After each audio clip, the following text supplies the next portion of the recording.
The following is an extended conversation with Dan Anderson from our teamwork episode. We hear his thoughts on Ted Lasso and more about how he applies principles from building thinking classrooms into his practice. Welcome, I'm Dave, I'm John. and this is Teaching Like Ted Lasso.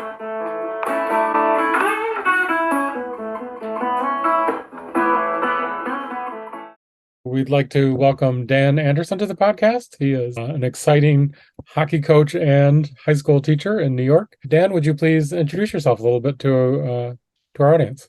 Sure. Thanks for having me, John. I'm a math and computer science teacher. I've been teaching for 18, 19 years, something like that. And I've been coaching for about 20, coaching hockey at different levels for about 20 years. Now I'm just coaching my kids. But that's multiple teams. 2 teams right now and 3 teams starting soon. All 3 kids play hockey at different levels. It's really, really fun, like diversion to my life. So if you got an offer to go coach in a different country, a different sport? A good question. Different country, different sport. Okay, so sports. I'd have to start with something I knew. I feel like that really would help. Unlike Ted Lasso, who went right from football to football, I feel like it'd be a really tough transition. So I coached JV baseball, my first teaching job, which was at a prep school, and I had played baseball, but just a little bit, and that was difficult. But I think my second sport would probably be mountain biking.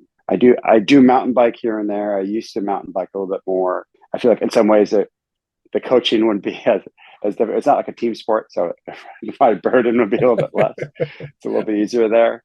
That prep school I worked at did have a mountain biking team. That's how I learned how to mountain bike, Oh, wow. which was really fun. Yeah. And what country? Oh, geez, Oh, somewhere in Europe. Yeah, somewhere in Europe for sure. where there's mountains. Yeah, where there's mountains. Yeah, good trails. Oh, that's fair. All right. So you're a bit that doesn't require you to be familiar with the show to be on, but it sounds like you're familiar a bit with the show. And we're talking about teamwork. So what applications do you see, or what kind of instances of teamwork do you notice in the show? So the show is so by the way, just to get it out of the way, I watched the whole first season. I watched half the second season. I sort of stopped the second season. I don't know why. I think I like shows that have a little bit more conflict, although I've been told that there's more conflict at the end of the second season. What I see a lot is like the commonalities between the show and coaching and teamwork and sort of the classroom is it really helps to have a diversity in a locker room. So when you're coaching, you want different style players. You want different personalities. You want different age, in this case for pros. You want the sort of the young rookie guy. You want the sort of the stoic leader. You want the skill guy, like a Jamie Tart, because that just makes the team so much stronger. I talk about this with my kids when I'm coaching. Not everybody needs to be a scorer. We don't need to have someone that can put it in 3 goals a game, because you wouldn't have a team if it was everyone was trying to score 3 goals a game. It just wouldn't work. They wouldn't be passing each other. They wouldn't be moving around the puck. So I see that strength in soccer and in hockey and almost every team sport, that you need to have a wide variety of experiences and people in the room to make a great team. And basketball, a good example of basketball, you wouldn't have a very good team if you had 5 point guards or 5 forwards or whatever it is. Different skills are super important. And so that really helps nicely. That really maps nicely to the classroom, where having a different variety of experiences in a classroom, you have some students that are more comfortable with algebra. You might have some students that are more comfortable with problem solving and they just like to try different things. You might have some students that are way more creative. You might have some students that have memorized the little smaller stuff, and you want to use all those different skills at the same time. You want to use those skills that everybody walks in the room with, so that you have a stronger classroom.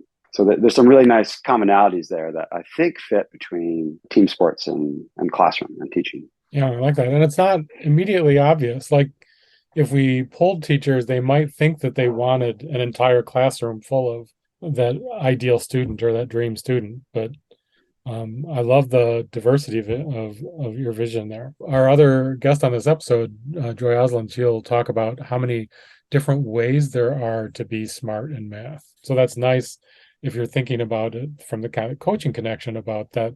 That's really going to enable you to do a lot more. Yeah, Um, and if you can value all those experiences, it's so I feel like a lot of times in a classroom, if it's not a well functioning classroom, the kid is there and they're writing the material down in a notebook, and it's a really like a solitary experience where they sort of have the knowledge and they're writing it down in their notebook, or they're trying the problem by themselves. They have the knowledge, and if they have it or they don't, they're not sharing that with other people. So it can be one way to open classrooms up is to have them talking to each other and help each other out, and where they're looking at each other first instead of looking at the teacher as an expert. So it can be really, really helpful to have them think of a bigger picture. Because like one way that analogy breaks down is like a team. A team has one goal. They want to win the game. And in a classroom, you have that sort of goal. Like the teacher has a goal that they want to have everybody learn the material. That's sort of like your win. But the students themselves have different goals. So if student A walks out of that room and they've learned the material, they sort of won and they're sort of happy. But that's not true in like a sports game where like it can be true. You have a Jamie Tart type guy who gets 3 goals and they lose 4-3, and he's fine, he's happy. So maybe it's more of that connection than I first gave it. I don't know. I'd have to think through that a bit too. But it's definitely true, right? Students come in looking for different things, expecting different things from the classroom. All right. So that I think connects really well to what made us wonder about if we could talk to you for this episode. Was you gave a recent presentation at NCTM, standing room only, use vertical whiteboards to transform how students interact with each other. I thought it was a great pitch because you ask in your description, do you want a classroom buzzing with student math discussion day after day? And I'm thinking, yes, I do. Do you want your students to look to one another for support before they look to the teacher? Yes, please. Can you talk us through the presentation a little bit? Sure. So I've been following the work from Alex Overwick and Peter Lytlehall. Alex is a math teacher in Ottawa. I think that's right. And Peter was at Simon Fraser University, and I believe that's Western Canada. Is that right? Am I making that up? I think so. Yeah. So they've been doing work for 2015 or 2000, even earlier maybe. But I first saw Alex speak at NCTM in Boston. So like he talked about standing sort of there was the thinking classroom before they called it the thinking classroom. It was more about standing whiteboards and randomized grouping, that whole idea. So the presentation I did at NCTM this year was sort of about like how I took his like 13 or 15 different ideas. And I can't focus on 15 things at once. So I'm a micro guy. So like I focused on 3 or 4 at most. And that's sort of what I talked about in that thing. Like, how do I use these 3 or 4 ideas in my math classroom, in my pre-calc honors classroom, if I'm teaching pre-calc honors? Because sometimes when you write a book that has an audience that's from like K through 12, it's hard to get specific details. So like I wanted to talk about, hey, these details work for me in my classroom. And I've been trying things since 2015, and these things I've tried, and these things that maybe don't work great for me. So that's where I've come from. That talk sort of broke down to the biggest thing for me was using standing whiteboards. So he calls it vertical non-permanent services, but standing whiteboards is really what it boils down to. Random grouping and those are the by far the most 2 important things. Standing whiteboards is where students are standing up in groups of 2 or 3, and they're working on a problem together. The benefit that helps, and then the team idea of it that really sort of brings in like the Ted Lasso idea, is you have students working together in smaller groups. That's sort of like an offense or a defense or a pairing, but they're all working together as well. So they're not taking their knowledge and writing a piece of paper and sort of like inward facing. They're sort of looking around and they're helping each other out. You'll see these groups just by nature. They'll look around a little bit and look around the room and they'll say, oh, and they'll see, oh, John solved it that way. And they'll walk over to John and say, hey, how'd you do that step 3? And then John gets to be the expert. And maybe John didn't feel like an expert that day. Maybe he doesn't feel like an expert in math class in general, but he got to feel like a little bit of an expert there because he's sharing his work and he can help out other people. He can get through some pretty tricky algebra where Susan's having trouble. She can set it up, no problem, but she's having trouble setting the algebra. You see this all the time when it gets to like exponential and logs. Sometimes kids can set this up. They can set the equation up, but they have trouble solving for x because they have trouble going from between 2 forms or take the log of both sides or that kind of stuff. And John can be the expert at the algebra part, and Susan can be the expert at setting it up. So the second most important idea is random grouping. So the idea of random grouping is the students come in and they have randomized groups, and it's truly random. I make a big production in the beginning, but then a small production every time I randomize groups to verify that at least one kid sees that I have like the random button set when I'm shuffling the groups, because then they start to realize that we're all in this together. I'm not just in here with my friend. I might be grouped with my friend. That's very possible, but I'm with some random person. This person I don't know yet. Maybe this person can help me out. And then as they go and they get random groups throughout the year, they're grouped with almost everybody, if not everybody, and they're able to see that this person, oh yeah, this person is really good at like organizing the information. And so you'll actually see them, the students go around and help each other out with students that they didn't have any idea who they were at the beginning of the year. It really helps at my school, at least. We have a pretty big school. It's like 850 in a class, a graduating class. So they're literally possibly in the room with someone they've never been in the room with before. Right. So I make a big production of randomized groups. You have to introduce yourself. So how it works best for me is like I only do randomized groups once every 2 weeks. The book talks about doing it every day. That just got a little too busy for me. It just took up too much class time, and I like the idea that they're making a connection with a person over a time, so they get to know that person a little bit. When I stretched it past 2 weeks, the students would complain. They would even if there's a group randomly with their friend, they'd be like, "Mr. Anderson, are we doing like new groups today? Because it's been a while." Even if they're with their friends, because they sort of do look forward to that random groups as it goes.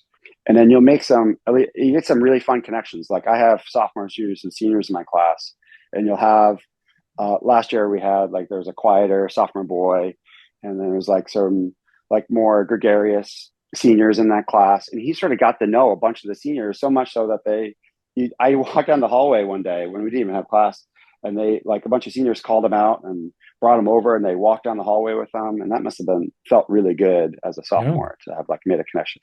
So those are the two most important things I see as we go through that I presented about Peter Lidahall thinking classroom stuff.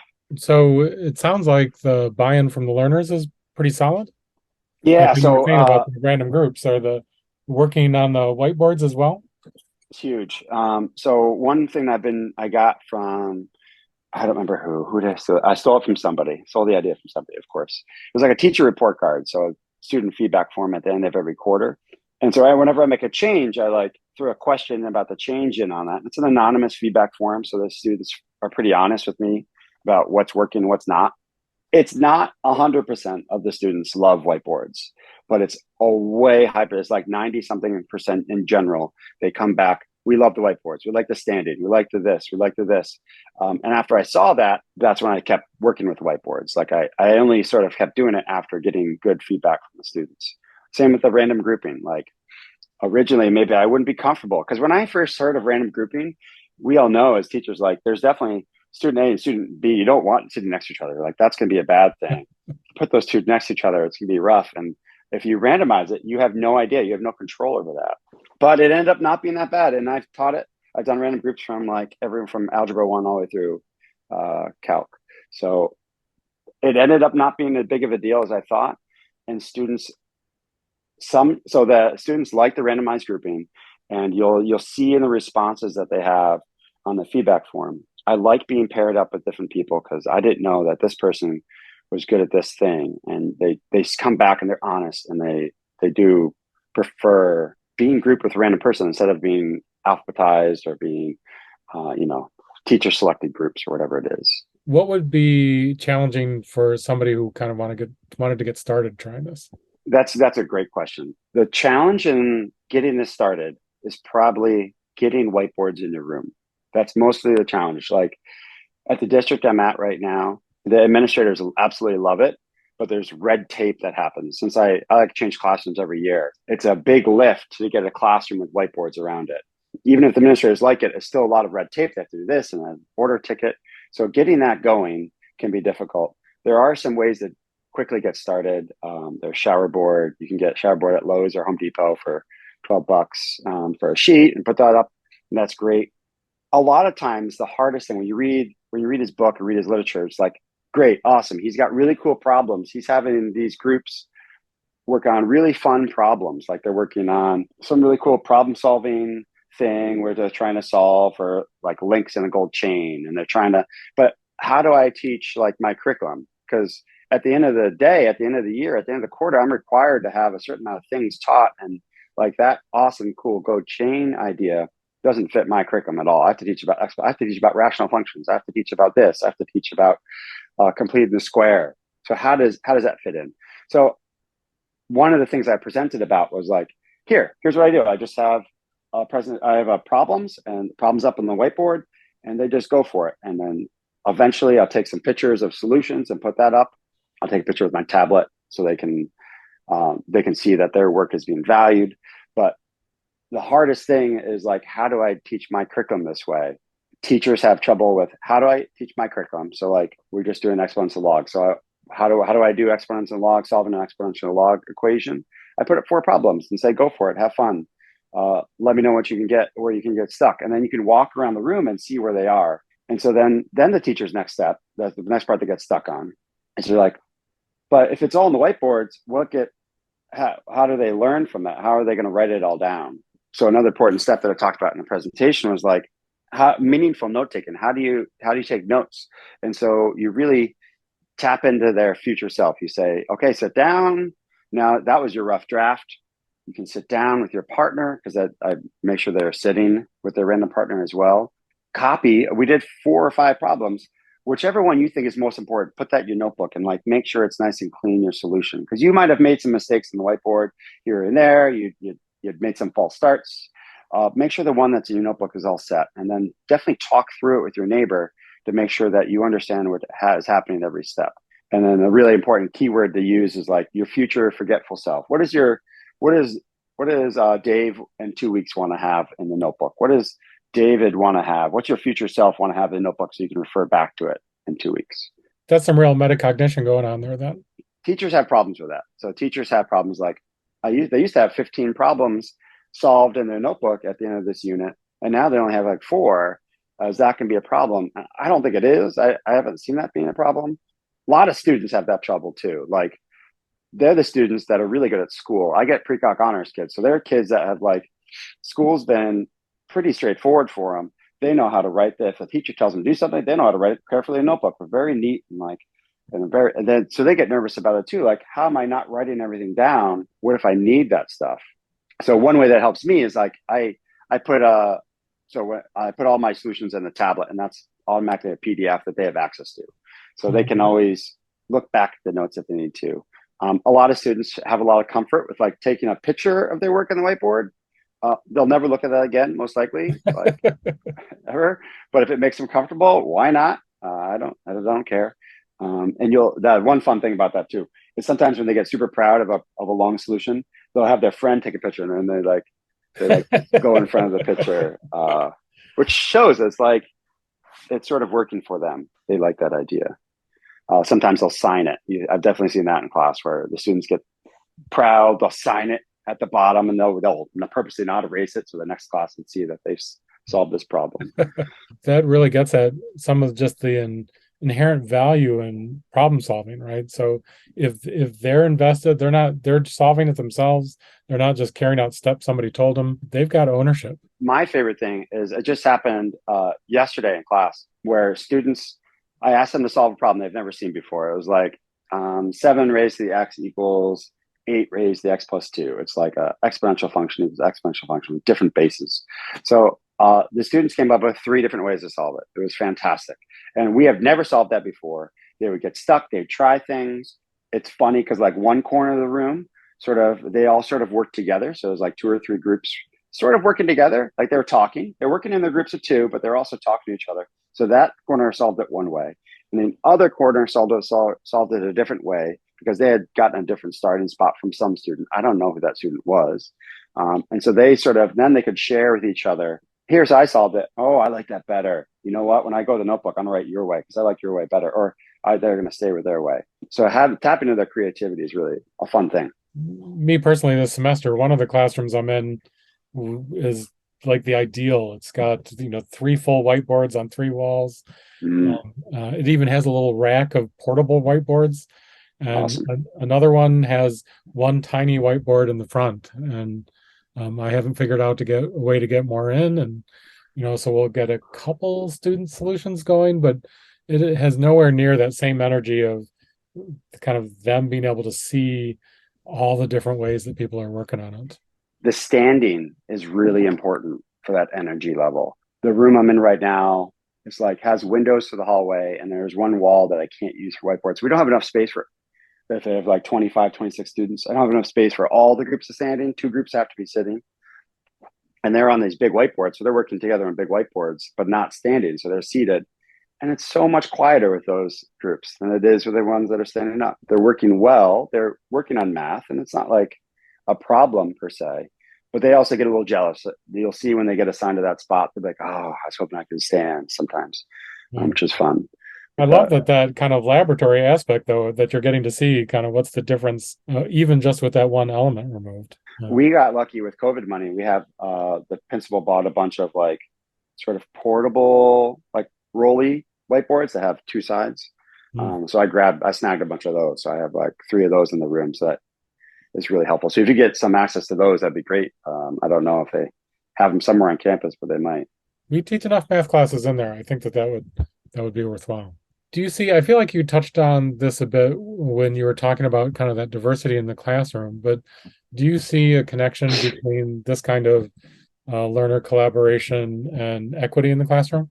Absolutely. So equity in the classroom, a big thing about equity in the classroom is like valuing everybody as they walk in the room, valuing who they are as a person, not asking them to step farther or take bigger steps. It's like wherever they are, you want to meet them where they are. That's equity. That's how I view equity in the classroom. And so this standing whiteboard is really nice for students because it can let them sort of fit the role that they want to be in. If they're sort of a student that likes to be a little bit more quiet, a little more introspective, they can. They can be in a group and be a little more quiet, introspective. They can sort of sit back and ask questions. Or if they're a student that wants to be sort of more of a leader, they can sort of do that. They can be more of a leader. I really think it can they can appreciate as they walk in the room. I'm just asking for the best version of themselves. I'm not asking for them to be someone different. I've definitely had like quieter students have success in the classroom because they might not even like, so they might be the people that don't really like working in groups in the beginning of the year. They don't see the value in it. A lot of times they eventually find the value. Sometimes they don't. Like it's just sort of you can't win over everybody. But sometimes those quieter students are the ones that sort of break out of the shell a little bit and can feel some confidence with math for the first time because they can share their ideas. Because a lot of times they might be super brilliant on a piece of paper, and then their classmates have no idea that they have really good ideas because they're just sort of quiet. They're sort of to themselves and they have great ideas on paper, but you don't see any of those ideas. But when it's up and standing, their ideas are shared. There's nowhere for them to hide. And that's a scary aspect of it too, but it ends up being a really nice thing for a lot of them. Likewise, if students have big gaps in some of their knowledge, so sometimes, especially with COVID, you see them coming in and they've one class got to trig and the other class didn't even touch trig or barely even talked about it, what it is. And we're trying to build on that in pre-calc. That's really tough for the teacher. But with randomized grouping, you can have students sort of be the expert. It's sort of an expert pair by accident. It's by accident. I'm not setting these expert pairs up. Right. But you might have someone that knows a little bit more about trig, can help out the person that doesn't. You'll have them talk to each other, and they'll just they'll find the person near them in the group that can help them the most. So that can help too.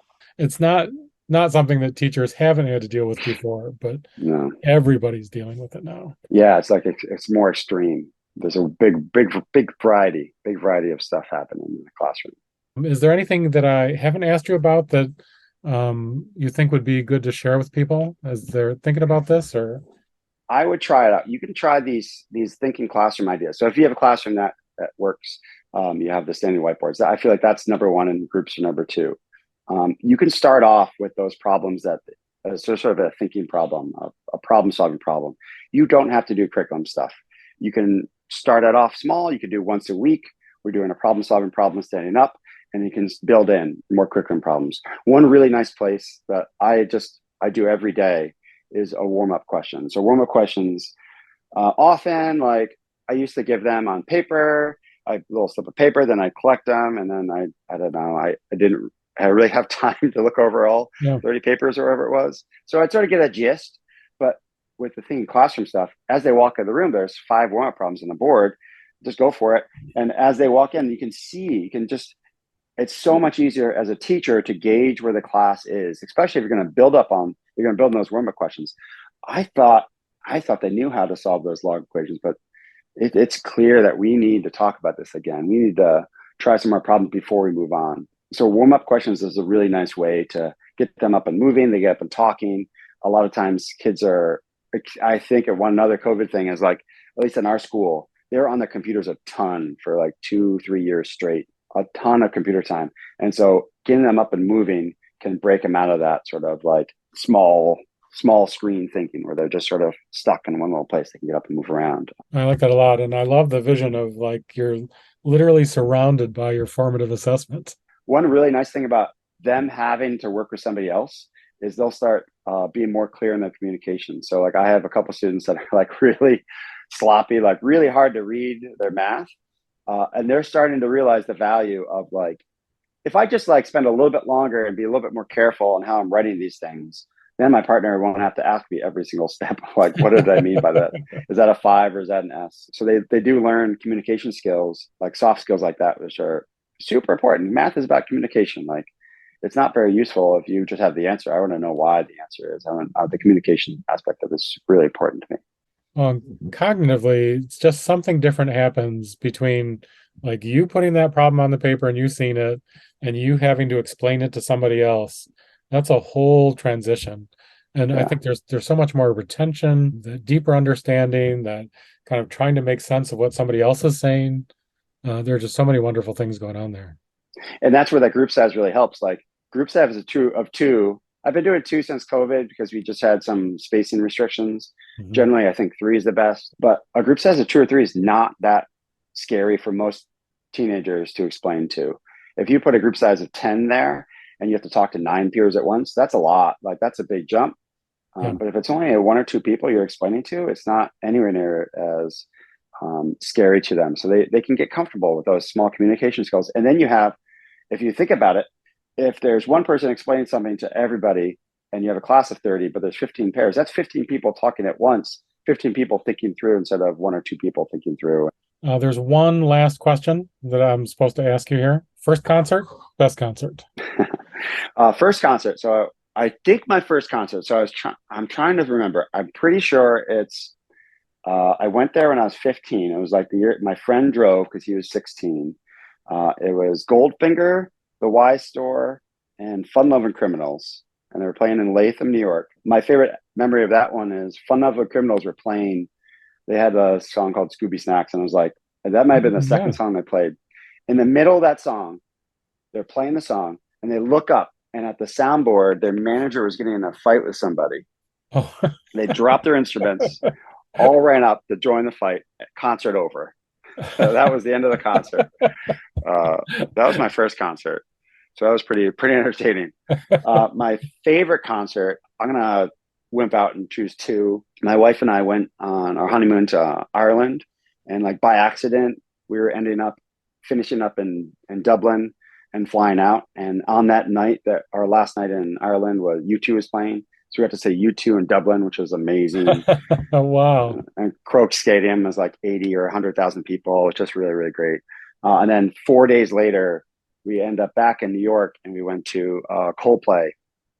And Coldplay was doing the Viva La Vida tour at SPAC. And that concert was incredible. We were in the lawn because we didn't have tickets for that one too. We just sort of showed up. And in the lawn, you have decent view, but it's really crowded.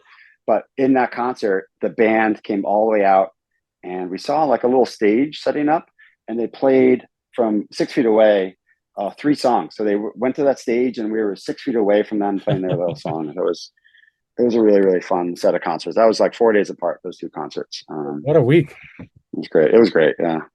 Excellent. Well, thank you again, Dan, for being with us. I think it kind of inspiring in the scale of the effect that you're getting and kind of the smooth path you've made for people to be able to get started, to give it a go if they want. Well, thanks to you, John, for having me, and thanks Dave too. You two are just is a really fun podcast. I love the athletics and school connections. I see those connections all the time. In the math classroom, I'm always talking about team sports and how coaching works. And when I'm coaching, I'm always talking about what I do in the classroom. So it's a really nice connection. Oh, very good. It's great. Thanks so much. Thank you.